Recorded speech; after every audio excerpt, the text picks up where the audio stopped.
আজকে আপনারা জানেন আজকে এই স্থানীয় সময় 6টার দিকে প্রফেসর ইউনূস একটা বাংলাদেশি খুবই উচ্চশালী সম্পন্ন একটা ডেলিগেশন নিয়ে চীনে এখানে বোয়াও যে এয়ারপোর্টে আপনি জানেন প্রতি বছর বোয়াও ফোরাম একটা বড় একটা আয়োজন হয়।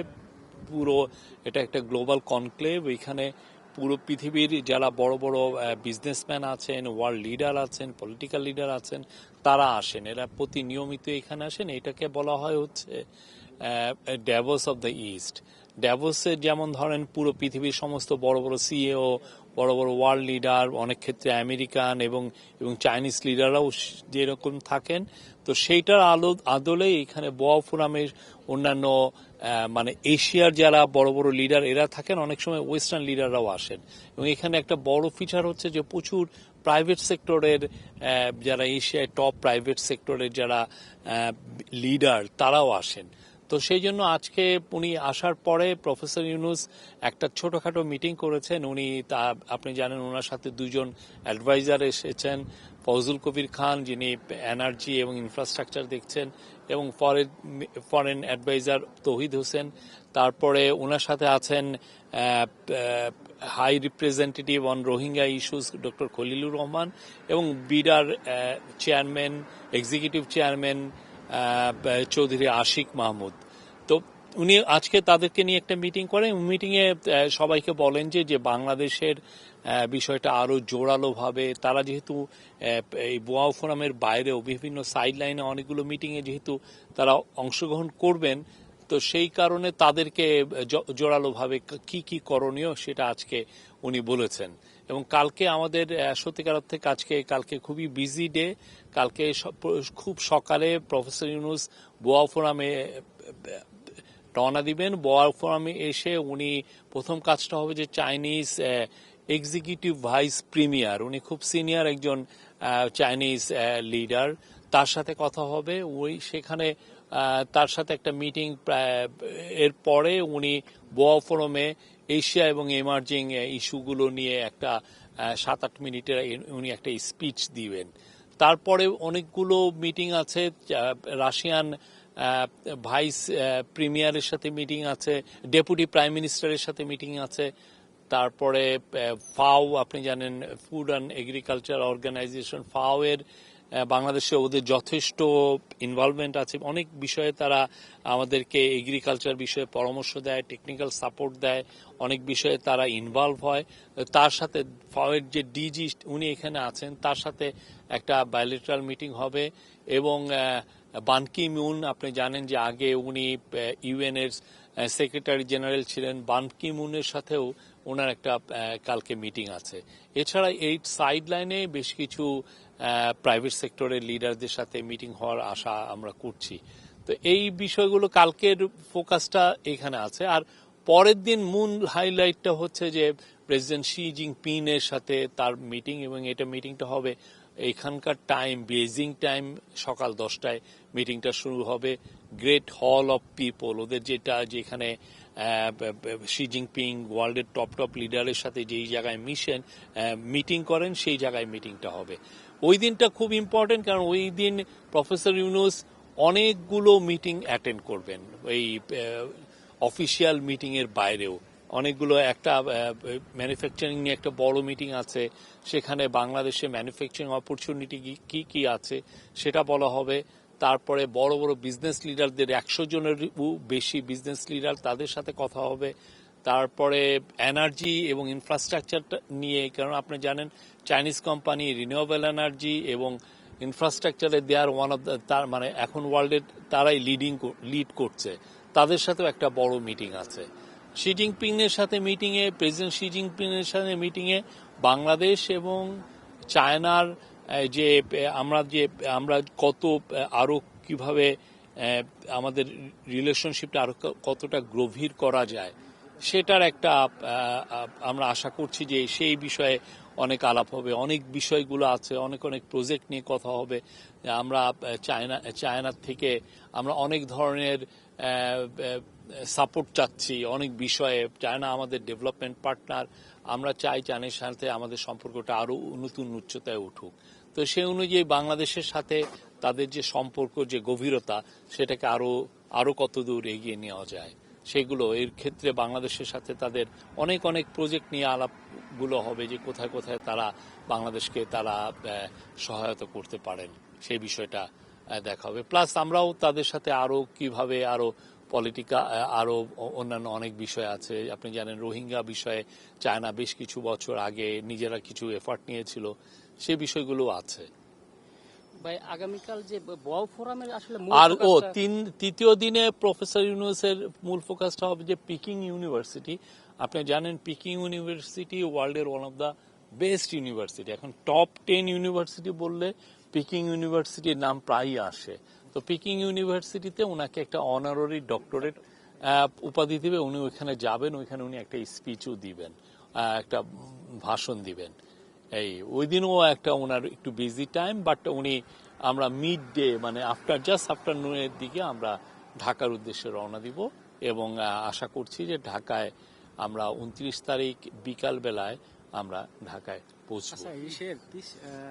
দ্বিপাক্ষিক বিষয়ে আগে ও বলুক, জিজ্ঞেস আপনি। মানে আগামীকাল যে বোয়াও কনফারেন্স, এখানে মূল ফোকাসটা আসলে কি থাকবে? না, এটা আপনার স্পিচের তো দেখেছেন যে আমরা আপনাদেরকে অলরেডি জানিয়েছি ওনার স্পিচের থিম কি।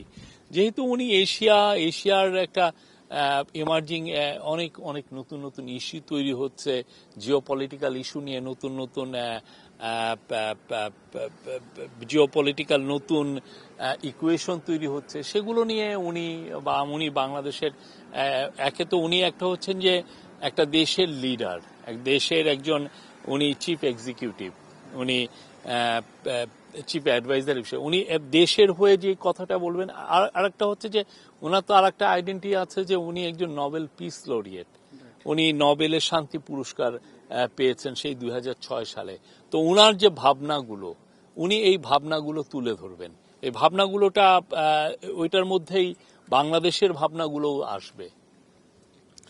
আচ্ছা, আমাদের গত 15 বছরে অনেক হার্ড লোন ছিল চায়নার সাথে। আগামীকাল একটা বড় মিটিং আছে হচ্ছে চায়নার এক্সিম ব্যাংকের প্রধানের সাথে। আপনি জানেন যে বাংলাদেশে চায়না যে ইনভেস্ট করে বা বাংলাদেশের বিভিন্ন প্রজেক্টে যে ফান্ডিং করে, এটার মূল সোর্সিংটা হলো এক্সিম ব্যাংকের মাধ্যমে করে। তো এক্সিম ব্যাংকের সাথে অনেক অনেক বিষয়গুলো, অনেক অনেক প্রজেক্টের বিষয়ে একদম সরাসরি আলাপগুলো হবে, যে তারা কি ধরনের সাপোর্ট তারা করতে পারে। এক্সিম ব্যাংক চায়নার খুবই বড় ব্যাংক এবং পুরো পৃথিবী ব্যাপী ওরা বড় বড় ইনফ্রাস্ট্রাকচার প্রজেক্ট, বড় বড় প্রজেক্টে তারা ইনভেস্ট করে থাকে। আর শি জিনপিং এর সাথে দ্বিপাক্ষিক বৈঠকের ব্যাপারে বাংলাদেশের তিস্তা নিয়ে অনেক আছে, এই ব্যাপারে কোনো আলোচনা হবে? এই বিষয়ে আমাদের ফরেন সেক্রেটারি মহোদয় কথা বলেছেন, আপনি দেখেছেন যে পরশুদিন। আমি এর বাইরে আসলে আমার অ্যাড করার কিছু নেই। আপনারা দেখেন 28 তারিখ মিটিংটা হোক, মিটিংটা হওয়ার পরে আমরা বলতে পারবো। তবে আমরা আমাদের দ্বিপাক্ষিক যে কোনো সব ধরনের বিষয় নিয়েই এটা একটা মিটিং হবে। এটা আপনি বলতে পারেন যে এটা খুবই একটা বড় একটা ঘটনা বাংলাদেশের জন্য। এখন শি জিনপিং ওয়ার্ল্ডের, আপনি জানেন চায়না এখন ওয়ার্ল্ডের সেকেন্ড লার্জেস্ট ইকোনমি, এবং কিছু কিছু ক্ষেত্রে ম্যানুফ্যাকচারিং এর ক্ষেত্রে চায়না ওয়ার্ল্ডের নাম্বার 1, তার ধারে কাছে কেউ নাই। ওয়েস্টার্ন নেশনগুলো অনেক ক্ষেত্রে সার্ভিস সেক্টরে এগিয়ে আছে, কিন্তু চায়না ম্যানুফ্যাকচারিং এ চায়না ইউএস এরও তাদের 3 গুণ বড় তাদের ম্যানুফ্যাকচারিং সেক্টর। তো বাংলাদেশে তাদের এই ম্যানুফ্যাকচারিং একটা প্রফেসর ইউনূসের একটা মূল ইচ্ছা, উনার একটা বড় ইচ্ছা হচ্ছে যে বাংলাদেশকে একটা ম্যানুফ্যাকচারিং হাব হিসেবে ট্রান্সফর্ম করা। বাংলাদেশকে একটা মানে আপনি ম্যানুফ্যাকচারিং হাব যদি আমরা না করতে পারি, তাহলে যেটা হবে যে আমরা এনাফ জব তৈরি করতে পারবো না। উনি মনে করেন যে বাংলাদেশে প্রচুর জব তৈরি করা উচিত। বাংলাদেশে যে ইয়াং ম্যান মিলিয়নস, প্রতি বছর 20 লক্ষ নতুন ছেলে মেয়ে জব মার্কেটে আসছে, তাদের জন্য আমাদের জব তৈরি করতে হবে। এই জব তৈরি করতে পারবে খুবই পারার মূল চালিকা শক্তি হতে পারে ম্যানুফ্যাকচারিং সেক্টর। তো উনি চাচ্ছেন এই ম্যানুফ্যাকচারিং সেক্টর আপনি কিভাবে জব তৈরি করতে পারেন। You need to bring foreign direction investment. বড় বড় কোম্পানিকে আপনি ডেকে এনে তারা যাতে বাংলাদেশে ম্যানুফ্যাকচারিং সেক্টরে ইনভেস্ট করে, যেমন লংগি চাইনিজ যিনি যে একটা ওরা ফটোভোল্টাইক সোলার প্যানেলের যারা নির্মাতা, ওরা পৃথিবীর 70% তারা সোলার প্যানেল লংগি করে। তো লংগি অলরেডি বাংলাদেশকে জানিয়েছে যে তারা বাংলাদেশে তারা ইনভেস্ট করবে, একটা অফিস ইমিডিয়েটলি সেট আপ করবে, তারপরে যে তারা একটা ম্যানুফ্যাকচারিং প্লান্ট করবে।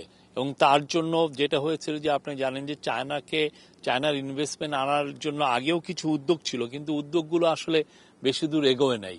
তখন কি হয়েছে যে 2016 সালে ডিক্লেয়ার করা হয়েছে যে চায়না জন্য স্পেশাল ইকোনমিক জোন করা হবে, কিন্তু ওই ইকোনমিক জোনটা দৃশ্যত কিন্তু কোনো প্রোগ্রেসই করেনি।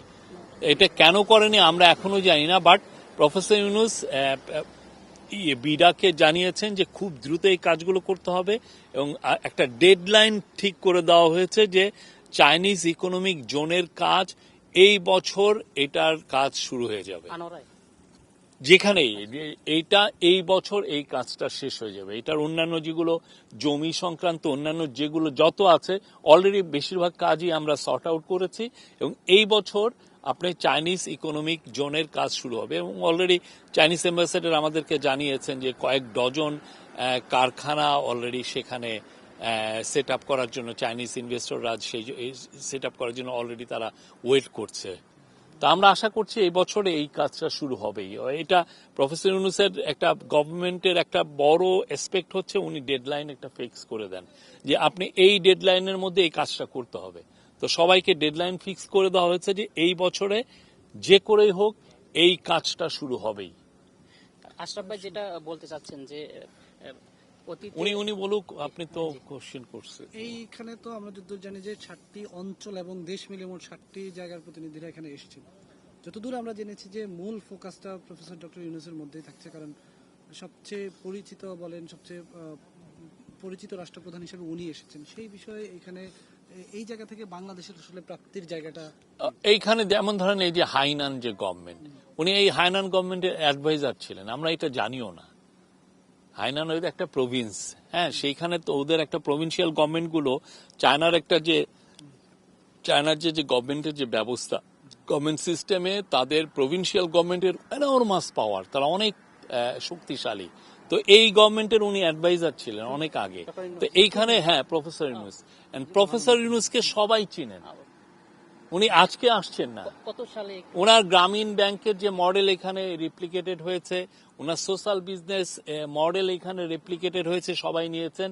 এবং উনি যেই বলেন যে 30 ক্লাব, এইখানে চায়নার অনেকগুলো ইউনিভার্সিটিতে এই 30 ক্লাব আছে।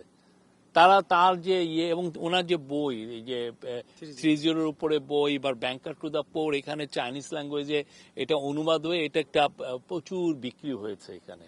তো এই জায়গায় উনি খুবই পরিচিত মুখ চাইনিজ লিডারদের কাছে, ওনার যে পরিচিতি এটা অকল্পনীয়।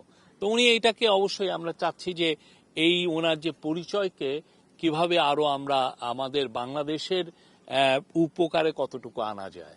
কত সালে উনি ছিলেন এটা একটু? উনি ছিলেন না, উনি এখানে আসছেন, এসে উনি বিভিন্ন ইউনিভার্সিটিতে উনি স্পিচ দিয়েছেন, 30 ক্লাব উনি ইনস্টল করেছেন, সোশ্যাল বিজনেসের উপরে উনি বক্তব্য দিয়েছেন এবং সোশ্যাল বিজনেসের উপরে উনি এই অনেকগুলো ইউনিভার্সিটিকে এই বিষয়ে সেন্টার সেট আপ হয়েছে। তো এইখানে সবাই ওনাকে চিনেন এবং ওনার যে গ্রামীণ ব্যাংকের যে মাইক্রো ক্রেডিট, যে এটা যে এটার মাধ্যমে যে পভার্টি ইরেডিকেশন করা যায়, এখানেও এটা স্বীকৃত।